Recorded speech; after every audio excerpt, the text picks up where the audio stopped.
ఈరోజు 59 ఎస్సీ కులాల జేఏసీ ఆధ్వర్యంలో తీగల అశోక్ గారి ఇన్ఛార్జిగా ఉన్నటువంటి వేదిక ఆధ్వర్యంలో మరి కాంగ్రెస్ పార్టీ అధికారంలోకి వచ్చే ముందు ఇచ్చినటువంటి హామీలు, ఎస్సీలకు ఇచ్చినటువంటి హామీలు ఏవైతే ఉన్నాయో చేవెళ్ళ దళిత డిక్లరేషన్ ద్వారా మరి రాష్ట్ర ప్రజలందరికీ ఇచ్చినటువంటి హామీల మేరకు మరి ఆ రోజు రాష్ట్ర వ్యాప్తంగా ఉన్నటువంటి 59 ఎస్సీ కులాల నాయకులందరూ కూడా, ప్రజలందరూ కూడా ఇలా దాదాపు 1 కోటి మంది వరకు ఉన్నటువంటి ఈ దళిత కులాల ప్రజలందరూ కూడా ప్రజాపాలన ఏర్పాటు చేయాలని చెప్పేసి ఇలా కాంగ్రెస్ ప్రభుత్వాన్ని ఏర్పాటు చేసుకోవడం సంగతి అందరికీ కూడా తెలుసు. 2.5 సంవత్సరాలు గడిచిపోయింది. ప్రజాప్రభుత్వంలో ఈ దళితుల ఆశయాలు, వాళ్ళు ఇచ్చిన హామీలు నెరవేరుస్తాయని చెప్పేసి ఇప్పటి వరకు కూడా వేచి చూడడం జరిగింది. మరి ఈరోజు ఆ హామీలుగానే మిగిలిపోయినాయి, కానీ ఇవాళ ఎవి కూడా అమలు జరిగినటువంటి పరిస్థితి లేదు. అందులో భాగంగా మరి రాష్ట్ర వ్యాప్తంగా ఉన్నటువంటి అన్ని దళిత కులాలు, మాల మాదిగా మిగతా 57 కులాల నాయకులు అందరూ కూడా ఇవాళ జేఏసీ ఆధ్వర్యంలో ఇందిరా పార్క్ వేదికగా ఇవాళ ధర్నా కార్యక్రమాన్ని చేపట్టడం జరిగింది. ఈ సందర్భంగా రాష్ట్ర ముఖ్యమంత్రి గారికి, మా దళిత మంత్రులందరికీ కూడా ఈ వేదిక తరపున ఒకటే డిమాండ్ చేస్తూ ఉన్నాం. ఈరోజు ప్రజాప్రభుత్వంలో 5 మంత్రులను ఇలా ఇచ్చుకున్నామని చెప్పేసి ఎప్పుడు కూడా ఏ ప్రభుత్వం ఇవ్వలేదని చెప్పేసి గౌరవ ముఖ్యమంత్రి గారు చెప్తా ఉన్నారు. అయినప్పటికీ కూడా 5 మంత్రులు ఉన్నప్పటికీ కూడా ఇప్పటి వరకు 5 హామీలు కూడా నెరవేర్చలేకపోయారు. పేరుకు ఒక ఎస్సీ వర్గీకరణ చేసింది, కానీ ఆ ఎస్సీ వర్గీకరణలో ఉన్నటువంటి సమస్యలు కానీ, దానివల్ల వచ్చినటువంటి ఆ కులాలకు ఉన్నటువంటి ఇబ్బందులు కానీ దాని మీద ఎప్పుడు కూడా మాట్లాడినటువంటి పరిస్థితి లేదు. అదేవిధంగా ఏదైతే 18% రిజర్వేషన్ల శాతాన్ని పెంచుతామని చెప్పింది, ఈడబ్ల్యూఎస్ రిజర్వేషన్లు ఎవరు అడగకున్నా కానీ 10% ఇచ్చిర్రు. మరి 15% ఉన్నటువంటి ఎస్సీ రిజర్వేషన్లు 18% పెంచుతామని ఇప్పటి వరకు కూడా చేయలేకపోయారు. వర్గీకరణ చేసిన సందర్భంలోనే ఈ పర్సంటేజ్ కూడా పెంచమని అడిగినాం, కానీ వాళ్ళు చేయలేకపోయారు. అదేవిధంగా ఇప్పటి వరకు కూడా మా దళిత కులాలకు అందరికి కూడా కనీసం వర్గీకరణ చేసిరు, కానీ ఆ వర్గీకరణ ఫలాలు పొందాలంటే వాళ్ళ కుల ధృవీకరణ పత్రాలు అవసరం. ఆ కుల ధృవీకరణ పత్రాలు ఇలా బీసీలకు అయితేనేమో ఈ 60 కులాలకేమో తహసీల్దార్ ఇస్తాడు, ఇలా కులమే లేనటువంటి ఓసీలకేమో ఈడబ్ల్యూఎస్ సర్టిఫికెట్లు ఇస్తారు. మరి దళితులుగా ఉన్నటువంటి 59 కులాల్లో ఉన్నటువంటి మా చిందోలు కానీ, డక్కలోళ్ళు కానీ, మాస్టి, మోచి, సమగార, ఒలియదాసరి, మా పంబాల, మా బైండ్ల, మా ఇంకా వేడబుడుగ సంఘం, ఈ కులాలన్నీ కూడా ఈ కులాలన్నిటికి కూడా మరి అధికారులకు అవగాహన లేకపోవడం వల్ల, వాళ్ళు తెలుసుకునేటువంటి ఇంట్రెస్ట్ కూడా లేకపోవడం వల్ల, ఒక ప్రజాస్వామిక ధోరణి లేకపోవడం వల్ల, ఈ అధికారుల యొక్క తిప్పల వల్ల చెప్పులు అరిగేలా ఆఫీసుల చుట్టూ తిరిగినా కానీ సర్టిఫికెట్లు ఇస్తలేదు. వాళ్ళకున్న అడ్డంకి తహసీల్దార్ ద్వారా అందరికీ ఒకే అధికారి ద్వారా ఇవ్వాలి, ఆర్డీఓ కలెక్టర్లకు ఇవ్వడం వల్ల అందరూ కూడా నష్టపోతారని చెప్పేసి ఇలా ప్రభుత్వానికి అనేక సార్లు విన్నవించినాం. మంత్రి గారికి కూడా చెప్పినాం. మంత్రి గారు చెప్పినప్పటికి కూడా అధికారులు వింటలేరు. ఇలా మంత్రి గారు ఇలా 10 సార్లు కూడా వారి దగ్గరికి రిప్రజెంటేషన్ పెట్టినప్పటికి కూడా మంత్రి గారు అధికారికి చెప్పినప్పటికి కూడా ఇప్పటి వరకు చేయడం లేదు. మనం మొన్ననే చూసినాం, దళిత మంత్రుల యొక్క మాటలు ఎవ్వరు కూడా ఇంటలేరని చెప్పేసి పత్రికల్లో వార్తలు వచ్చినాయి, సోషల్ మీడియాలో కథనాలు వచ్చినాయి. 5 మంత్రులు ఉన్నారు, 19 మంది ఎమ్మెల్యేలు ఉంటే మా మాటలు ఐఏఎస్లు వింటలేరు, ఏ ఒక్క శాఖ అధికారులు కూడా వింటలేరని చెప్పేసి ఇలా వార్తలు చూస్తూ ఉన్నాము. మరి ఎందుకు ఈ పరిస్థితి వస్తూ ఉన్నది? దళితుల సమస్యలు పరిష్కరించవలసినటువంటి, రిప్రజెంట్ చేయవలసినటువంటి నాయకులే ఆ మాట అన్న తర్వాత మా పనులు ఎవరు చేయాలా, మాకున్నటువంటి చిన్న చిన్న సమస్యలను ఎవరు పరిష్కరించాలని చెప్పేసి ఇలా మేము ప్రభుత్వాన్ని డిమాండ్ చేస్తున్నాం. అయా మంత్రులు, ఎమ్మెల్యేలారా, ముందుగా మీరు దళిత సమాజాన్ని దగ్గర తీసుకోండి, మాకున్నటువంటి సమస్యల మీద మీరు స్పందించండి చట్టసభల్లో. అది ఎస్సీ వర్గీకరణ కోసం అంత ముందు కూడా చాలా వరకు కూడా ఎస్సీ నాయకులు ముందు వేసుకొని కూడా అందరూ పైన ధర్నా చేసినటువంటి సందర్భాలు మనం చూస్తున్నాం. ఇప్పుడు ఎస్సీ వర్గీకరణ అయిపోయింది, మళ్ళీ ఇప్పుడు మీకోసం అని చెప్పి మీరు చేస్తుంటే వాళ్ళందరూ నాయకులందరూ ఖచ్చితంగా ఇదంతా నెరవేరుస్తున్న నమ్మకం ఉందా? ఇలా ఎస్సీ వర్గీకరణ అనేది ఉన్నదానికి పెద్ద రిజర్వేషన్లు పెంచింది కాదండి, ఉన్నదాన్ని వర్గీకరణ చేశారు. దానివల్ల కొన్ని కులాలు మాకు నష్టం జరిగిందని కూడా అంటున్నారు. ఆ సందర్భంలో కూడా ఆ కులాలకు సంబంధించిన నాయకులన్న పిలిచి మాట్లాడాలి కదా. అసలు 15 రోజులకు ఒకసారి క్యాబినెట్ మీటింగ్ పెట్టుకునేటువంటి ఈ ప్రభుత్వ మంత్రులు, ముఖ్యమంత్రి గారు మరి ఒక్కనాడన్నా ఈ ఎస్సీల సమస్యల మీద ఎందుకు మాట్లాడరు, ఎందుకు రివ్యూ పెట్టరు? ఇలా దళితులకు సంబంధించిన సమస్యలు లేవా? ఇలా అసైన్డ్ భూముల సమస్య ఎప్పటి నుంచో ఉన్నది. ఈ రాష్ట్రంలో దాదాపు 25 లక్షల ఎకరాలు అన్యాక్రాంతమైంది పత్రికలో వార్తలు వచ్చినాయి.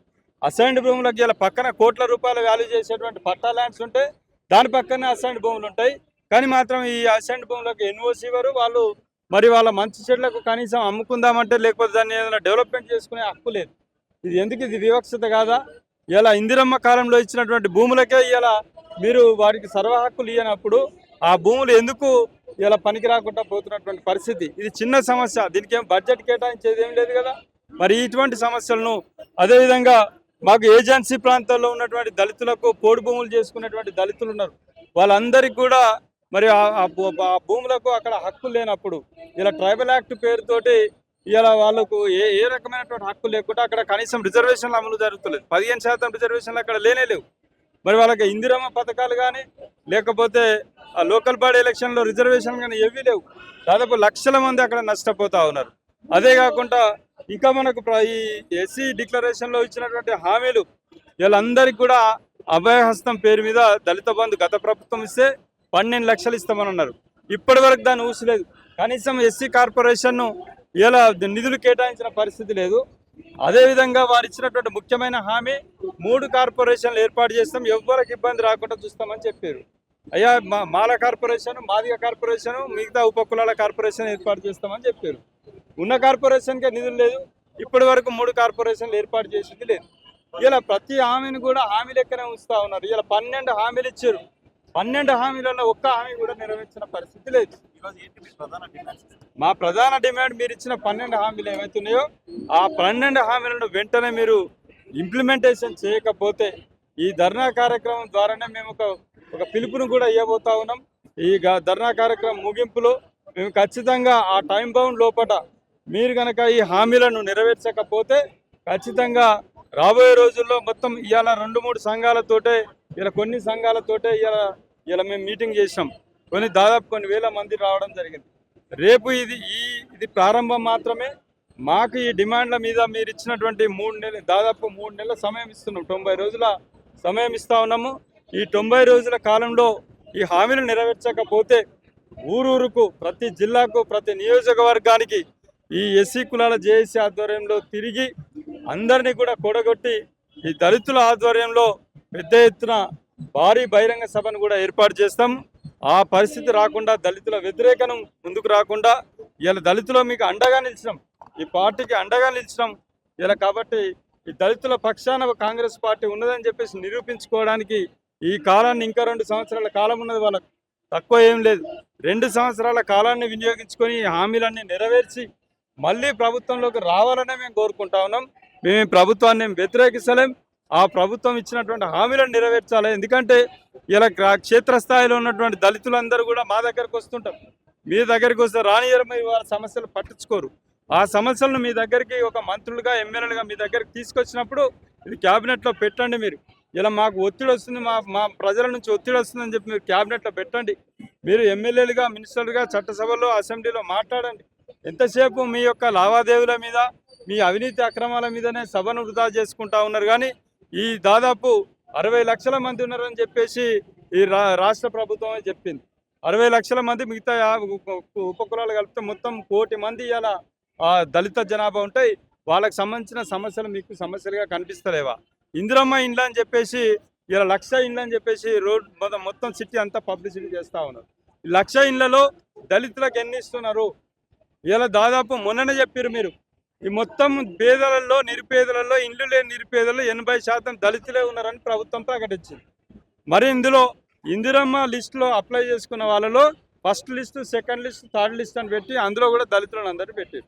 మొత్తం లేని వాళ్ళు అంతా దళితులు ఉన్నారని చెప్పినాక మళ్ళీ ఈ లిస్టులు ఏందండి? మీరు ఫస్ట్ లిస్ట్లో L1లో ఉన్నా, L2లో ఉన్నా, L3లో ఉన్నా దళితులకు అందరికీ కూడా ఇందిరమ్మ ఇల్లు ఫస్ట్ ప్రియారిటీ ఇవ్వాలి. అందులో కూడా 57 MBSC కులాలకు ఫస్ట్ ప్రియారిటీ ఇవ్వాలని చెప్పేసి డిమాండ్ చేస్తున్నాం. ఖచ్చితంగా ఇలా ఈ అధికారంలో ఉన్నటువంటి పార్టీకే మేము విజ్ఞప్తి చేసినాం, మేము ఓటేసింది ఈ పార్టీకి కదా, ఈ పార్టీని గెలిపించినాం, మేము వాళ్ళకి సమయం ఇస్తున్నాం. ఆ వచ్చినటువంటి సమయంలో వాళ్ళ హామీలు నెరవేర్చకపోతే అప్పుడు అన్ని పార్టీలను మద్దతు తీసుకుంటాం. ఈరోజు ఇందిరా పార్కు ధర్నా చౌక దగ్గర స్థలంలో 58 షెడ్యూల్ కాస్ట్ కులాల సంబంధించిన చేవెల డిక్లరేషన్ 12 హామీల మీద ఈరోజు ఎస్ఎస్సి చేవెల డిక్లరేషన్ ఇంప్లిమెంట్ చేయాలని, వెంటనే 12 హామీలని కాంగ్రెస్ ప్రభుత్వం అమలు చేయాలనే ఉద్దేశంతో ఈరోజు 59 కులాలను కలుపుకొని, ముఖ్యంగా మా ఉపకులాల హక్కుల పోరాట సమితి బైరి వెంకటేశ్వర గారి పూర్తి మద్దతుతో ఇంత గొప్ప కార్యక్రమం ఈరోజు జరిగింది. ప్రభుత్వాన్ని మేము ఒకటే డిమాండ్ చేస్తున్నాం, వెంటనే మీరు ఇచ్చిన డిమాండ్లను పరిష్కరించి క్షేత్రస్థాయిలో మా మంత్రులను రివ్యూ పెట్టి ఇంప్లిమెంట్ చేయాలనే ఉద్దేశంతో మేము ఈరోజు ఒక పిలుపు ఇవ్వడం జరిగింది. త్వరలో భవిష్యత్ కార్యాచరణ గిట్లా మేము ప్రకటించబోతున్నాం. దాని దగ్గర కార్యాచరణ గిల్లేసి తెలంగాణ రాష్ట్రంలో ఉండే షెడ్యూల్ క్యాస్ట్ కులాలు అన్ని సంఘాలను కలుపుకుంటూ షెడ్యూల్ క్యాస్ట్ కులాలు, షెడ్యూల్ తెగలాలు, ఎస్టీలను ఇలా కలుపుకుపోయి ఒక బలమైన ఒక సామాజిక వర్గంగా ఎదిగి ఈ రాష్ట్రంలో ఉండే కాంగ్రెస్ ప్రభుత్వం డిమాండ్లు నెరవేర్చే విధంగా మేము పిలుపుకోవడం జరుగుతుంది.